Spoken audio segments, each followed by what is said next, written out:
with you. and with your A spirit. reading from the Holy Gospel according to St. Luke. Glory to you, O Lord.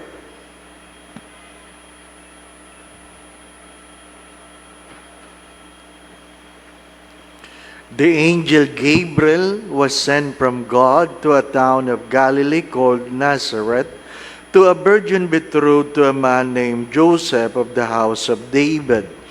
And the virgin's name was Mary. And coming to her, he said, "Hail, full of grace, the Lord is with you." But he was greatly troubled at what was said and pondered what sort of greeting this might be. Then the angel said to her, "Do not be afraid, Mary, for you have found favor with God.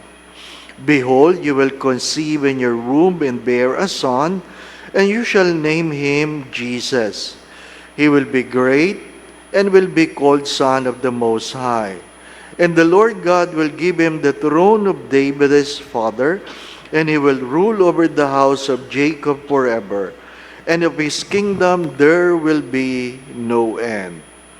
But Mary said to the angel, "How can this be, since I have no relations with a man?"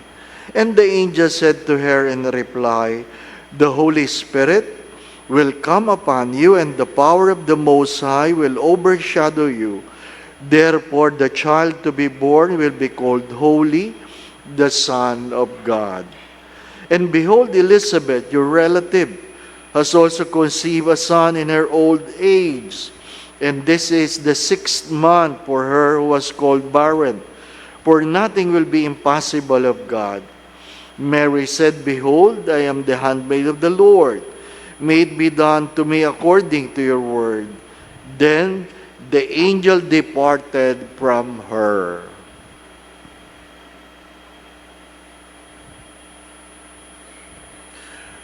The Gospel of the Lord. Praise to you, Lord Jesus Christ.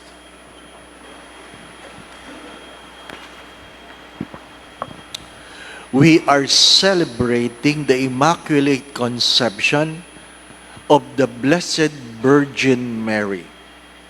I have to stress that because people think that the Immaculate Conception is about Jesus. It's about the Blessed Virgin Mary. It means Mary was spared from the stain of original sin so that he can be a worthy dwelling for the second person of the Trinity. Because if Mary is not immaculately conceived, then the Son will be with stain. It is to preserve the second person of the Trinity. And because Mary obeyed, the Eva in the first reading, who is the parents of all that committed sin, Mary becomes the Abe in the New Testament for obeying God. The movement from Eva to Abe. My dear friends, my brothers and sisters, it is important to take note that being immaculately conceived, Mary was not deprived of the freedom to make a choice. Take note of that. Being immaculately conceived, she was not deprived of the freedom to make a choice. The greatness of Mary is not being immaculately conceived. It is about her faith and obedience. The greatness of Mary is about her faith and obedience. Because she believes, she obeyed. She obeyed because she believed. It must come together. If you believe without action, then there is nothing. You have a dead faith. If you act without the faith, then it is solely about yours. It must come together. We must believe and we must obey. The first reading speaks of a woman who did not believe and disobeyed. Second greatness of Mary is that she points her finger to the Son. In the wedding of Cana, Mary was the teacher pointing her finger to the Son.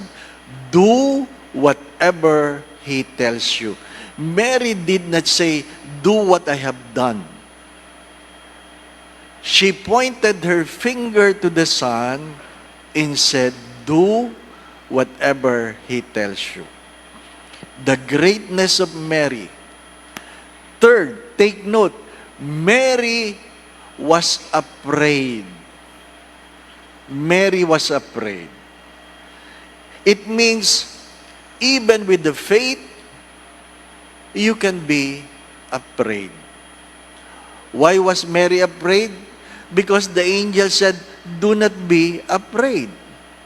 Ibig sabihin, natakot si Maria. Hindi madaling sumunod sa Diyos. Take note of that. If it is easier for you to follow God, it might be not the real God. Because when God invites us, whether you like it or not, all the saints, if you look at the movement of the Spirit in the Scripture, all of them were afraid. All of them. Kaya pag ikaw ay hindi natatakot, baka may problema ka. Ano pa? Paulit-ulit ko man itong kinukwento. Kasi totoong-totoo ito eh. Ang alin? Yung kumpisal ng pari sa Quiapo, habang buhay ko na itong dadalhin. Ang alin? Yung may nangumpisal. Bless me, Father, for I have sinned. Anong ginawa mo? Nakapatay ako. Anong ginawa mo? Binaril ko po. Nasaan ang baril? Dala ko po. Bakit hindi mo sinusurrender sa pulis? Nauulit, Father, nauulit. Ano ibig mo sabihin? Hindi to ang kauna-unahan? Hindi po, Father. Marami na sila. Sabi, anong balak mo? Bakit ka ganyan? Galit na galit ako, Father, sa mga taong naniniwala sa Diyos. At biglang sinabi nung nangungumpisal, ikaw, Father, naniniwala ka ba sa Diyos? This is a true story. Inamin ng pari sa harapan namin. Sabi niya, patawarin mo ako, Bishop. Kasi kasama namin sa kwentuhan si Bishop Sok. Patawarin mo ako, Bishop. Sabi, bakit? Ano sinabi mo?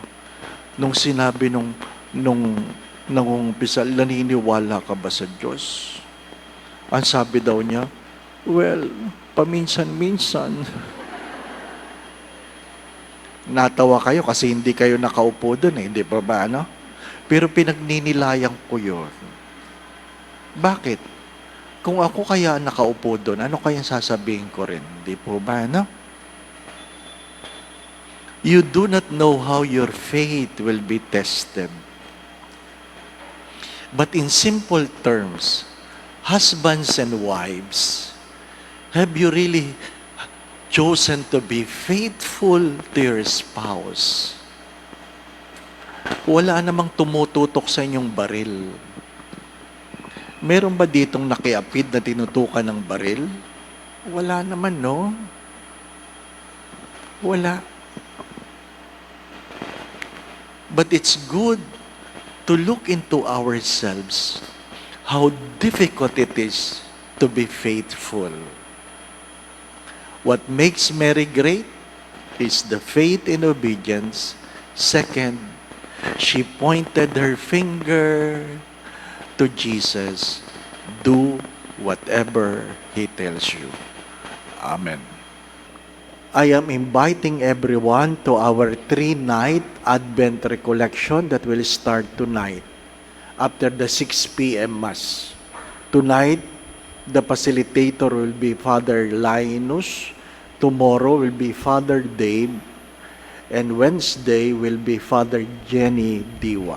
Ano pa? Come and listen. Simula na po yan mamaya. Going back to what I've said, first, please take note of this. Just take note of this. That Mary's womb was preserved to accommodate the second person in the Trinity. It is very important because for God to be human, He has to be born of a woman. Take note. For God to be human, He has to be born of a woman. Now, this is more important. Even though Mary is the mother of our Savior, it doesn't make Mary the Savior. Hello? Even though Mary is the mother of our Savior, it does not make Mary a Savior. Only God saves. Ano pa? So, maliwanag po yun. Second, you can never love Jesus by not loving Mary. You can never love Jesus by not loving Mary. Hindi nyo pwedeng paghiwalayin yun. Anong paanyaya? That we live in faith and act accordingly. Sana ang ating pananampalataya ay nakikita sa ating mga gawa at ang ating mga gawa ay dahil sa ating pananampalataya. The Lord be with you. And with your And spirit. may Almighty God bless you and your family, the Father, the Son, and the Holy Spirit. Amen. We go in peace to love and serve the Lord. Thanks be to God.